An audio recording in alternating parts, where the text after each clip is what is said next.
I have a commitment with my mom first, so please use this to go to the hospital. My husband hands me $20 from his wallet. Caught off guard by the unexpected turn of events, I could only stare blankly as my husband already drove away in the car. Incredibly, he had left his wife, me, in labor, prioritizing picking up his own mother for her lessons. Even though his mother had constantly belittled me in the past, I put up with it for the sake of our unborn child. But now I understood. Someone who neglects their child like this doesn't deserve to be a parent. Despite the increasing pain, I decided to face the childbirth alone. My name is Catherine. I married my husband, Bob, who is 3 years older than me, right after graduating from college. We were leading a reasonably happy married life. Bob had been a senior in my college club. He apparently fell for me at first sight when I joined as a freshman. Looking back, I blush thinking about how passionately he pursued me. When you're young, just the fact that someone is older can make them seem so cool. I reciprocated Bob's advances, and we dated smoothly until my graduation. Even after getting married, Bob was head over heels in love with me, so I was never concerned about him cheating. He'd always leave work on time, head straight home, and eat the dinner I prepared while it was still hot. I heard he bragged about it at work, saying how happy he was, so I figured no woman would approach a man who was so obviously devoted. However, Bob, from the time I met him, was always kind to women, and there were a few who would get close. Still, Bob was dedicated to loving me, so my eyes never wandered elsewhere. But there's a reason I described our seemingly smooth relationship as reasonably happy. That reason was my mother-in-law. I thought the age-old mother-in-law and daughter-in-law issues were things of the past, but the moment she saw me, she frowned and said, "What's up with that hair of yours? Looks like you dumped ink all over it. I bet you dyed it last night in a rush, didn't you? Trying to look pure and innocent. It's embarrassing. Can you leave my son here and just go back home? Honestly, if you knew you were meeting us, you should have taken care of your hair well in advance." When I first visited my in-laws before the wedding, she said this to me, and I was terrified and mortified. As she pointed out, I realized my hair color was too bright the day before, and with Bob's help, I had dyed it black. Embarrassed and frustrated by being seen through like this, I was downcast for a while. I admit my mistake in etiquette, but I wish she had said it a bit more kindly. Being separated from Bob because of my hair color and virtually being kicked out of my in-laws' home on my first visit. Bob called me later and said, "I think Mom was just nervous and came off a bit harsh. She really does like you? Don't worry. She's on board with our marriage and wants you to visit again." At that moment, I was pretty irritated by Bob's nonchalant tone. She insulted me in front of him. He didn't stop her, and now he seemed to be defending her. There's no doubt in my mind that her request for me to visit wasn't genuine. Was she going to force us to live with her after we got married and constantly berate me? However, when I finally took the step to marry Bob, my mother-in-law made no such suggestion. I was relieved, but it was short-lived as she started frequently calling Bob to her home. He's finally done with college out of state and got a job back home, and then he gets married all of a sudden. I've been so lonely. Why don't you let Catherine have a break and come stay with me for about a week? When I saw such emails addressed to Bob, I was taken aback. Showing me the message, Bob asked, "What should we do?" Instead of letting him answer, I called my mother-in-law and said, "I really appreciate your concern, but we still have unpacking and paperwork to do. I think it'll be a while before he can take a break. I'm sorry." In response, she nagged, "You can do the unpacking yourself. Don't always rely on my son." I simply nodded and ended the call. She was pretending to care about me, but she just wanted her beloved son by her side. Was there no consideration for a newlywed couple? While I was irritated by my inconsiderate mother-in-law, I was also upset with Bob, who just went along without resisting. My husband says that his mother has always been like this. After she separated from my father-in-law, her overprotectiveness became even more intense. When my husband decided to go to college, she cried and tried to stop him. He somehow convinced her and went on to study, but apparently they used to communicate via email or phone calls almost every night. He always trusted his mother, who raised him as a single mom, so I've heard. They've always had a great relationship. It's admirable that he's devoted to his mother, but they're both adults, so there should be some appropriate boundaries. That being said, this has been their norm, and I understand that it's not right to judge another family's dynamics. If it weren't for this, my husband is great with housework and is sincere at his job. I even tried to be understanding for a while. However, it didn't take long for me to question their closeness. One weekend, my usually late-sleeping husband woke up earlier than I did and started preparing to go out. I asked, "Did you have plans to go somewhere today?" To which he replied, "I'm going shopping with Mom, Catherine. You can keep sleeping." I was at a loss for words. Not only did she not care about her grandchild's welfare, but she also said she didn't care. Even when I remained silent, I could still hear her shrill voice. "I'm sorry, Catherine," my husband quietly said. For a moment, I thought he was apologizing to me for his mother's outburst, but then I noticed he was opening the door to the back seat where I was lying down. I had no idea what he meant, and the pain was so intense that I was just dumbfounded. He then said, "I promised to drop off my mom, so can you call a taxi or an ambulance from here? I'll catch up with you, promise." Hold on a second. You're prioritizing her sewing class over your own child? I can't convince her, so you've got to talk to her. It's getting more painful. We need to hurry.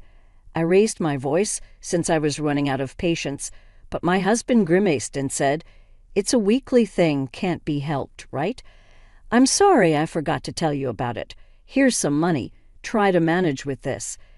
He took out $20 from his wallet and shoved it into my purse. Then he went back to the driver's seat, and without hesitation, he drove off, leaving me behind. This can't be real. I was left not far from our home. Given the neighbors might see, I quickly looked up a taxi service. Meanwhile, I could feel the amniotic fluid flowing between my legs, panicking at the thought of our baby's safety. Tears welled up in my eyes as I struggled with my phone. Neither the baby nor I did anything to deserve this. "Catherine," suddenly I heard my name called out. I turned around and saw a familiar face. "You look so pale. No time to chat. Get in the car now." This kind person helped me into the back seat of their car. Her husband adjusted the front seat for me. The rest was a blur. As soon as we arrived at the main hospital, they wheeled me into a room prepared by the nurses. I was in so much pain that I was groaning, but I was told I still had some time before giving birth and should rest. The pain was so intense that at times I felt like passing out. Suddenly my phone rang. I thought it might be my mother returning my call, but it turned out to be my husband. Looking at the clock, it was already late afternoon. Nearly 3 hours had passed, and I was appalled that he was just now arriving at the hospital. I decided not to answer, but he kept calling, so irritated, I picked up. "Catherine, help me. I need you to explain the situation for me." It would have been nice if he'd at least shown some concern for me. I don't know what's happening to my husband, but for him to ask for help, even if he was about to be eaten by an alligator, there's no obligation on my part after he abandoned our child to help him. From then on, he often left me alone. As days went by, my morning sickness got worse, and I expressed my desire for him to be with me as much as possible. However, he replied, "What can I do? Even if I'm with you, Mom also wanted to be alone when she was pregnant and didn't even want to see Dad." Feeling physically and mentally drained, I decided to face this battle on my own. Furthermore, on a day when we were out shopping for baby items, we bumped into one of my husband's colleagues. Unexpectedly, he said to me, "I heard Bob's been actively attending parenting classes. Your bookshelf at home is filled with parenting books, right? He's gonna be a great dad for sure, shopping with his wife today. Can't wait for your baby to arrive." Surprised, I inadvertently blurted out, "What?" Bob quickly jumped in with a sheepish grin, saying, "Come on, stop that." Apparently, he's been portraying himself as an enthusiastic soon-to-be dad at work, even making up stories. Although I stayed silent to avoid an argument, I felt my anger boiling inside. Ever since, he continued to prioritize errands with his mother-in-law, and occasionally when we would meet his colleagues, they would always say, "Catherine, you've got yourself a dream husband," with a hint of envy. This kind of behavior built up over time, and I started to distrust Bob's actions and words. I can't say for sure if this stress was the trigger, but one weekend while I was making lunch, I noticed my pants were wet. A thought crossed my mind, and I immediately ran to the bathroom, fearing my water had broken. I shouted across the house where Bob was still asleep, telling him to get the car ready ASAP. Bob, initially groggy, quickly realized the situation and turned pale, rushing to my side to help me walk. I had been told by the nurse multiple times to head straight to the hospital if my water broke. Understanding the potential urgency of the situation, Bob was starting to panic as we were finally in the car and on our way, and I was beginning to feel contractions. Bob's phone rang. He couldn't pick up since he was driving, so I, fighting through the pain, glanced at the screen. A sinking feeling washed over me when I saw the name Linda, his mother. Staring at the screen for a while, the ringtone persisted. Thinking it might be faster to just answer and explain, I reluctantly picked up. "Bob, where are you? You remember today is our weekly knitting class, right? Did you forget?"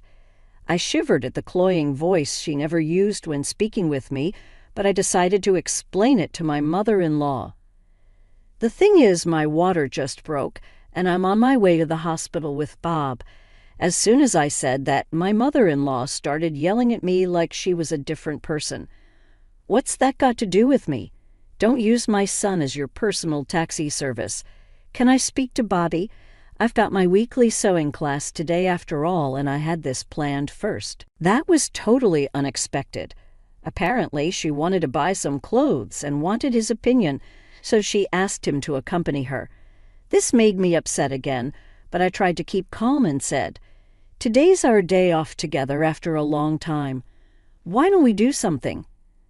But he shook his head, saying, "I'd like to, but I promised Mom first, and she seems to be waiting for me outside." To that, I was taken aback and rushed to the entrance in my pajamas. Looking through the window, I saw my mother-in-law's bright red car parked outside. Noticing my gaze, she stepped out of the car, smiling slyly, and said, "Bob, you're taking too long. Oh, Catherine, still sleeping at this hour, even though you're a stay-at-home wife. That's pretty lazy of you. Should I get you an alarm clock as a gift?"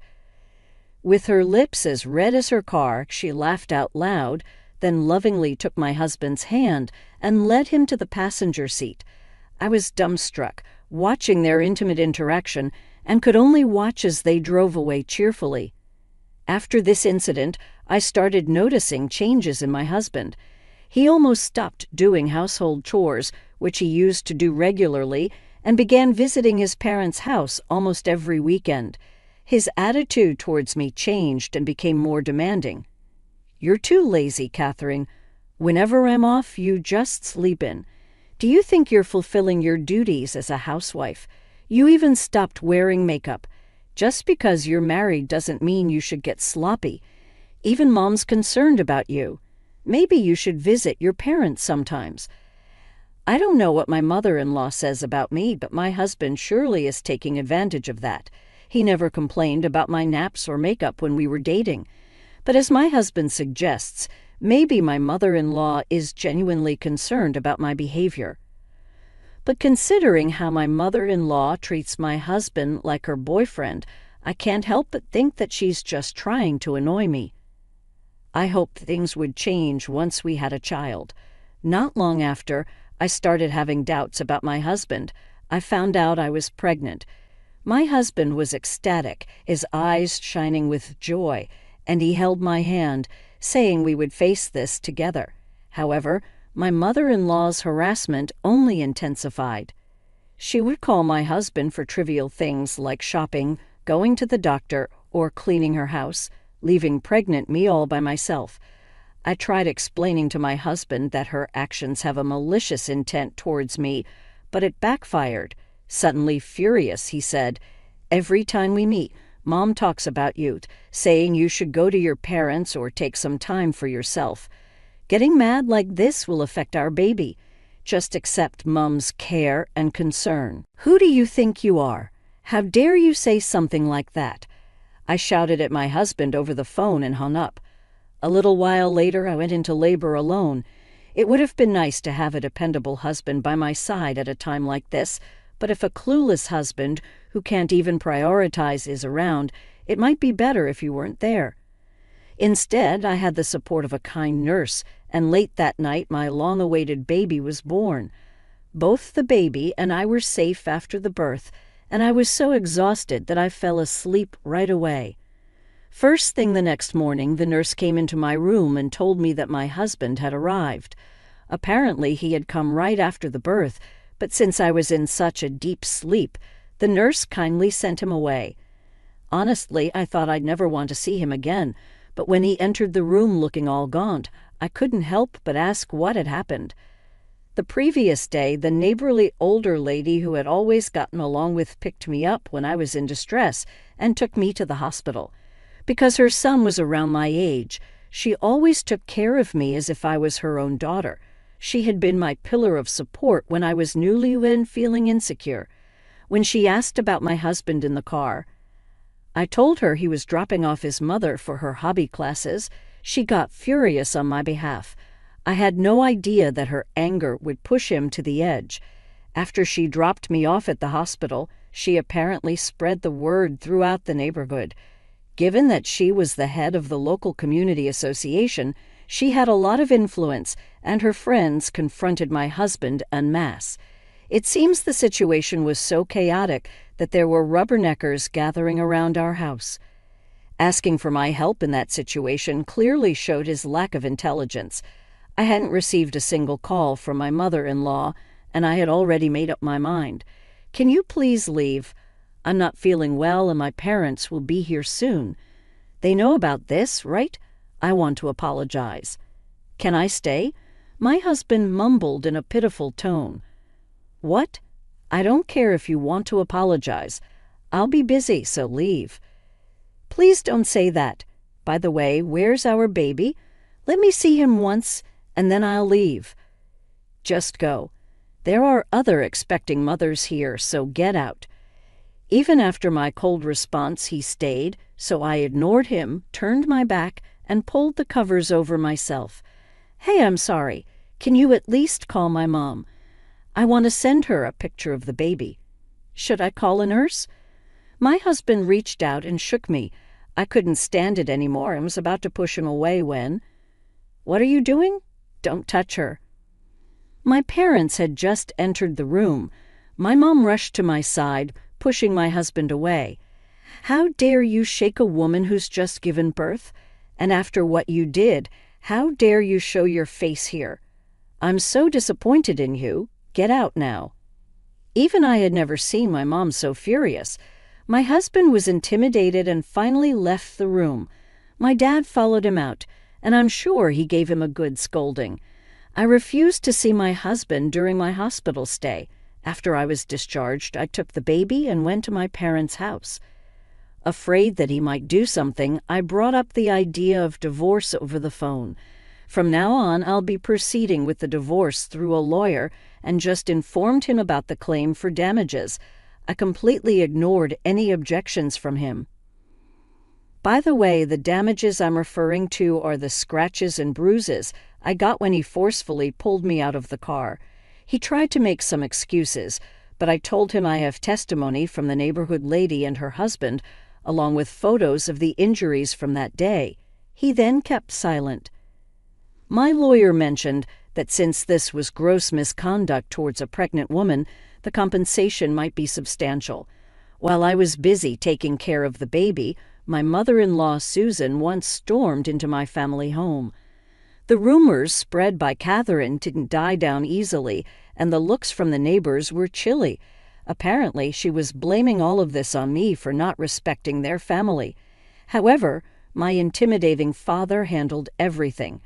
With both mother and son driven away by my dad, I sometimes thought maybe we should have done this from the start. But my dad said the head of a family doesn't just easily step into the limelight, trying to sound all cool about it. Once I got the hang of parenting, I invited the neighborhood lady to my home and introduced her to my parents. She quickly became friends with my mom since they were of the same age, and they decided to keep in touch. The neighborhood lady shared a story she heard from a friend who works part-time at my ex-husband's company. This friend, like her, enjoys gossip and seems to have blabbed about the ex's story to others at some point. The tale spread like wildfire and got exaggerated along the way, and his reputation took a huge hit. Given that he had been posing as a devoted new dad and husband, the backlash was severe. He ended up being looked down upon by bosses and coworkers, leading him to quit his job. Approaching 30, jobless and without any professional certifications, he seemed to be living modestly, relying on his mother's retirement funds and savings.